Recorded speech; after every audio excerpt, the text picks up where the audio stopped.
Start the morning right with a cup of Vinyl Tap. Nothing beats the refreshing taste of a hot, warm mug of Vinyl Tap. Enjoy your podcast in liquid form today. Vinyl Tap. Enjoy responsibly. 2, 1. Vinyl Tap. I'm Jason. I'm Jason. I'm Jason. And we just listened to Superunnatural by 11PARANOIAS. I'm actually very excited to chat about this. Yeah, it was really, really interesting, honestly. I wonder if you guys had the same thoughts. Tim Beginning, definitely doesn't. weak. Ending, pretty good, to be honest. Yeah, So yeah. it was completely flipped around. The beginning, it really soured me. I had a tough time making it through. But I will agree with you, it did... There was an uptick towards the end of it. I was like, oh, I see. And I was disappointed that the rest of the album wasn't more like that. Before we move on, should we dig into the term album in this case? Because it's a little, we've got 4 songs and then...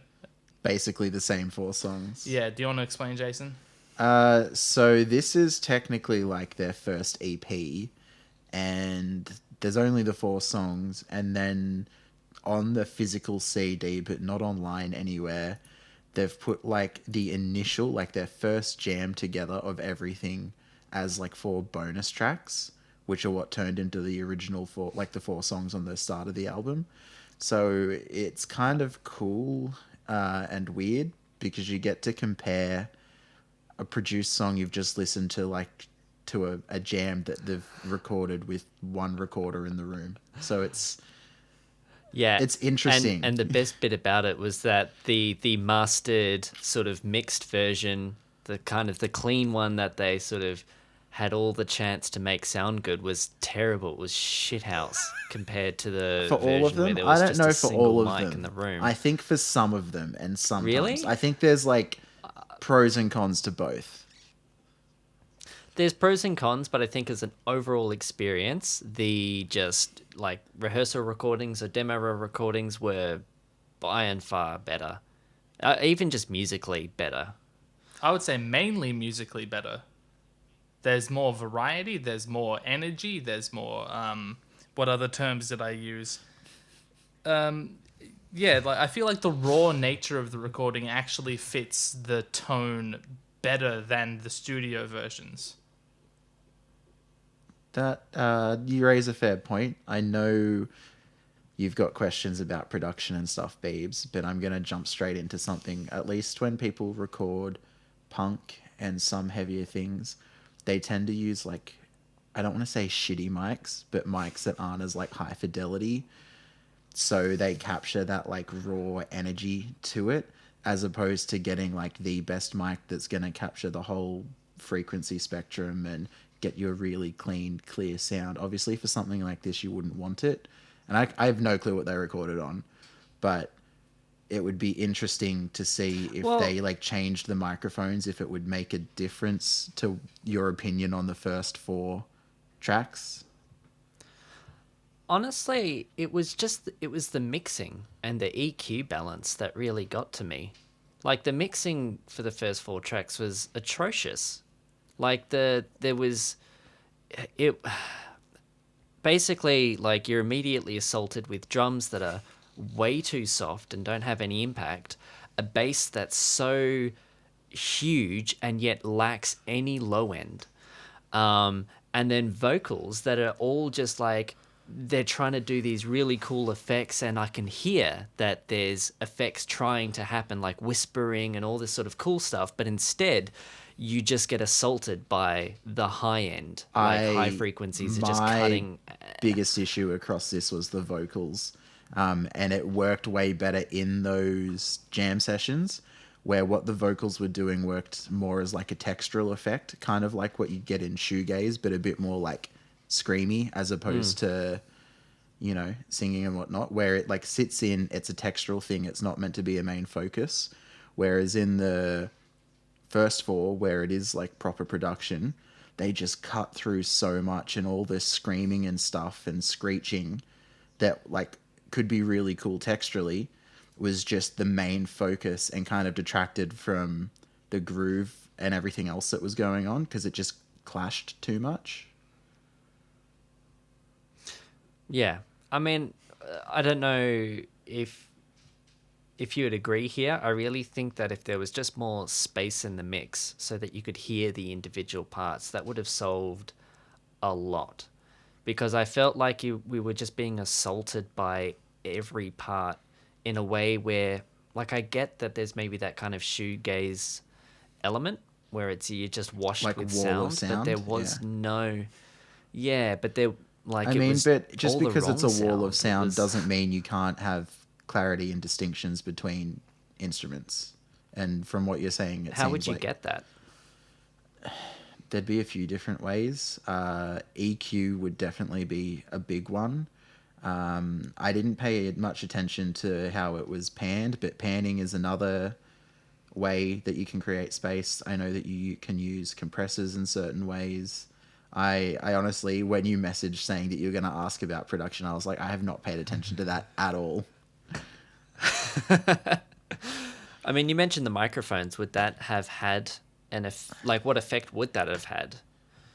Well, on the vocals, because that's the one that I had the biggest issue with. If they used something that didn't capture as like larger frequency range, that high end mightn't have been there to be in your face as much because it wasn't recorded by the microphone. It literally wasn't capturing it. Yeah, and it gives the choice of microphone as like subtle as what it can be, and you're limited by what you have access to. It does color the tone and the timbre and all that of it. It doesn't not play a part. So I don't know. It'd be interesting to find out what they recorded with. Not that I think it's possible. So Tim, Tim, what are your tell me thoughts? exactly, why did you hate this? Yeah. So, Habibi messaged us about 2 seconds after he started listening, saying that his ears were bleeding, and this turned out to be one of those prophecies, because I have never in my life wished that my tinnitus was louder, but here we are. I was so upset with Jason for making me listen to this, especially the first half of this. I was not only like constantly abrased by what I was hearing, I was also bored. These are two terrible emotions to mix, and I it just dragged on for so long, and I hated everything that was going on music. No, I didn't hate what was going on musically, but it happened so much that I came to hate it. There are some grooves that are interesting enough that you can keep them going and have other stuff going on over them, and it's great. Fleetwood Mac, Rhiannon, fantastic example, right? The rhythm section does one thing the whole song, and it's great. This...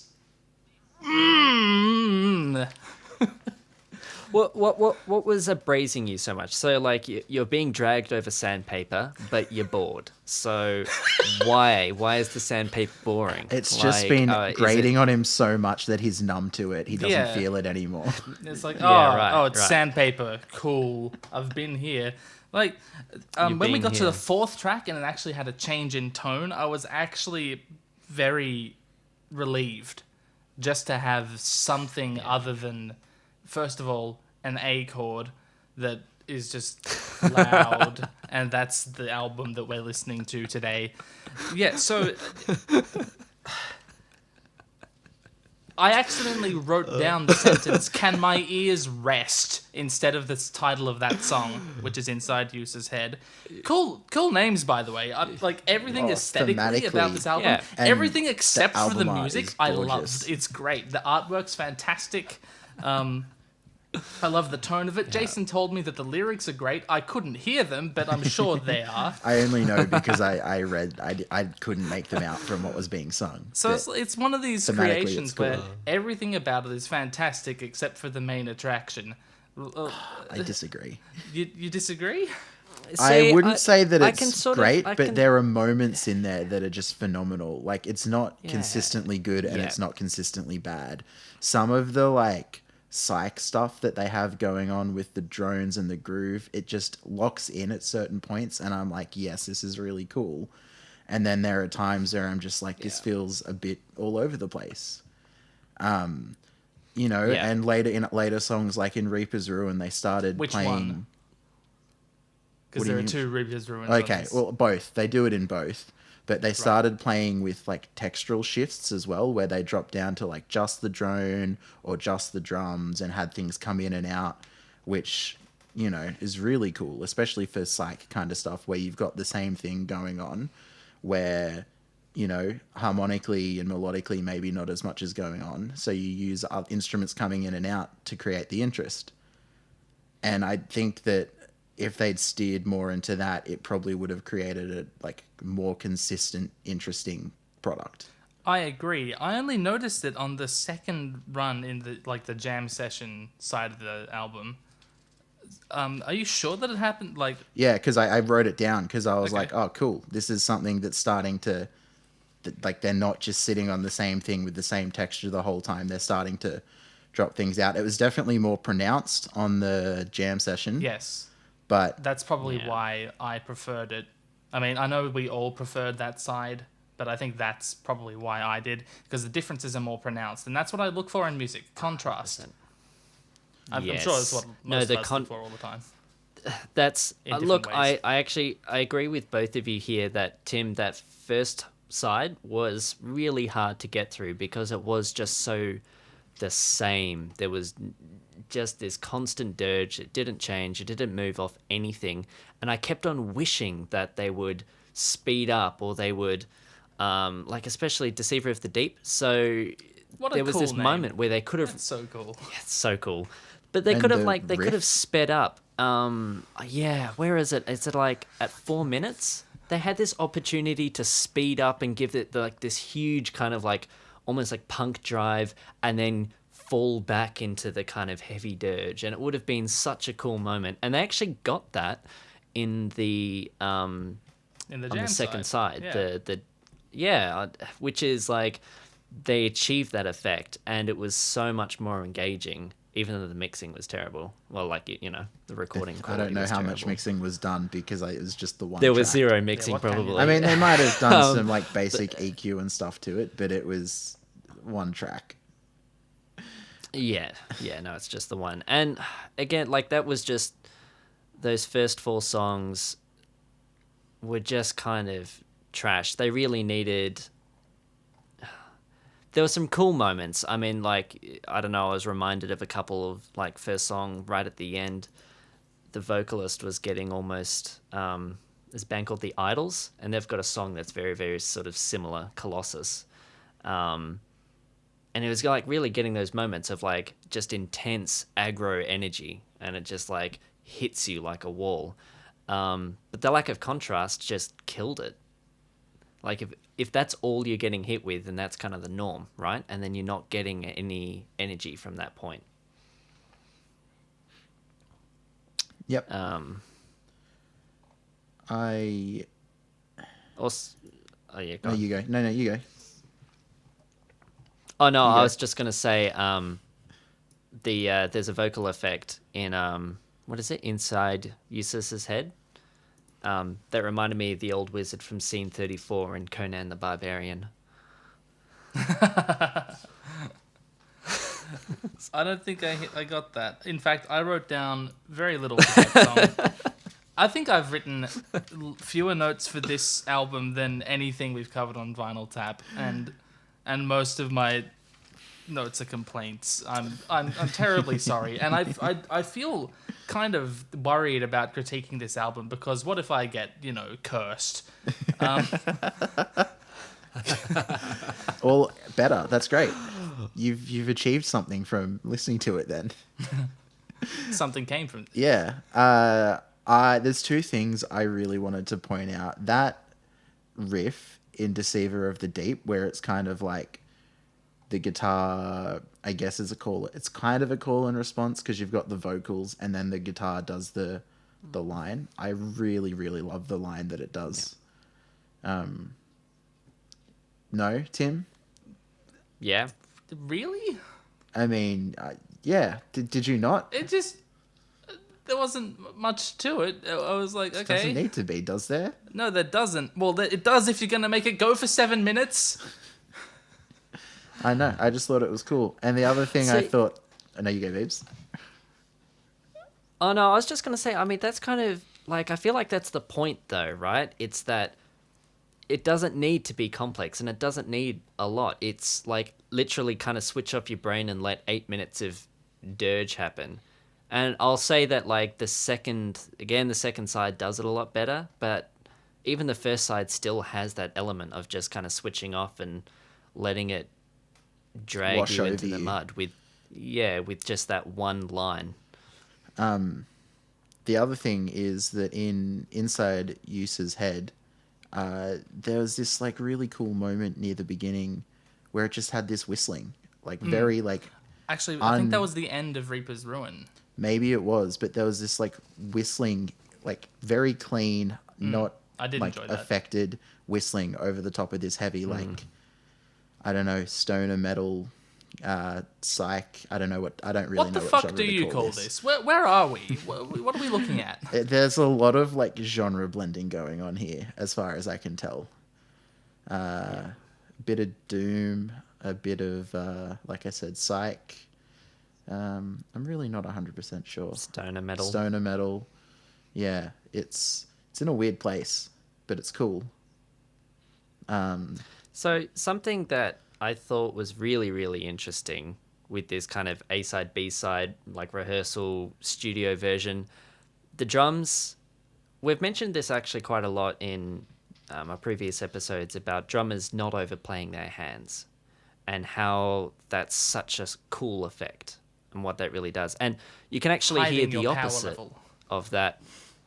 Yeah, like you can hear the opposite of that in especially, where is it? Reaper's Ruin. When they kind of get to that sort of like 4 or 5 minute point, the drums start doing these fills to amp up the energy. And instead it just, every fourth bar, without fail, it just drags with this fill that gets bigger and bigger.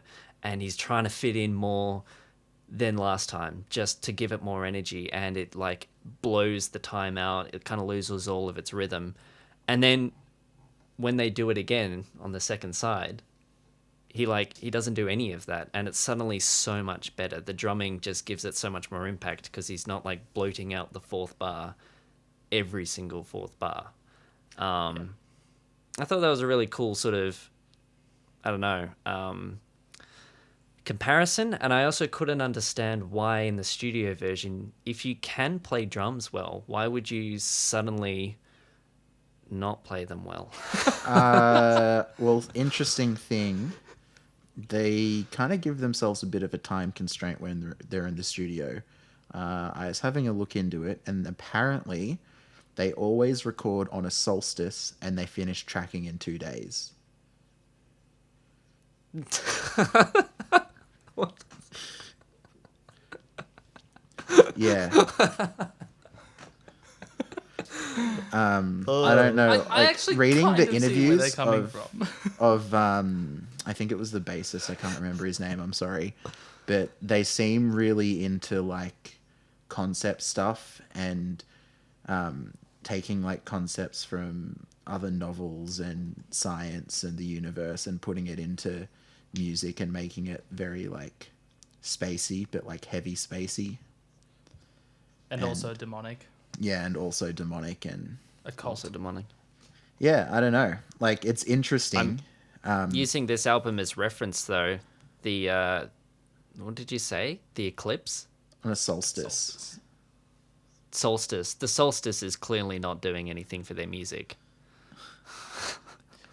You guys really want to end up cursed. I was gonna say, where did you find this CD? Like, were you going through wells in Victorian era London, and you you stumbled across one that was especially murky, and a hand shot out from the bottom of it and handed you a CD. Honestly, it's really the artwork that kind of like I had no clue what this was until we just listened to it. But the artwork is just so gorgeous. Yeah, it is. Whether Do you want it to go be- about that? Because on the thumbnail we only have the one piece of art. Yeah, so the actual CD I've got has like the artwork that's on the thumbnail, but then it comes in this cool little Whoa. like colored colored slip that the here's the CD slip. goes in. So it's just like yeah, Oh, that's It's mirrored, wicked. sorry. yeah, and I and- saw and that and here's was the like design that zone. looks Yeah. amazing. I need to see that and hear what that is. That's Yeah. really, really cool. But yeah, when I did some quick searching on them, checked out their Facebook page, and I was like, oh shit, they're playing in Newcastle. Like, well, they've played in Newcastle on the 20th of May. Yeah, what? but, like, And then I was UK. like, oh wait, hang on, that's Actual Newcastle in Newcastle. England. Yeah. Not Newcastle, just Newcastle. Yeah, but they're still gigging hard. So if you're in England, go check them out. And I would be really interested to see in how they've changed over the past 7 years, because this is 2013. Yes. I'm really interested to see how a sound like this evolves. I feel like experiencing this live would be drastically different to just Absolutely. listening to a CD. Oh, Like I 100%. got like where you actually feel the bass and the drums hit you, or mainly in Ossuaries, I got that feeling that like almost that feeling I get when there's like a thunderstorm where there's so much energy and chaos kind of going on. You kind of feel small and insignificant in a way that makes you feel like Cosmically dreadful. yeah. And like I imagine that'd only be amplified where you're at a show and you're actually getting that physical sensation of the bass and the drums like hitting you as it happens. And I think that'd be a really cool experience to have. Yes, it's certainly So- an interesting experiment, this thing. Yeah, definitely. They're definitely a live band that I would love to see. Although I've no idea what their show presence is like. I feel like goat heads, antlers, cloak of bones. I think these would all suit. Click above to find out what else we've spoken about in this theme. Click below to support the artist that we just listened to. And make sure to tune in next week for more Vinyl Tap. That's pretty good.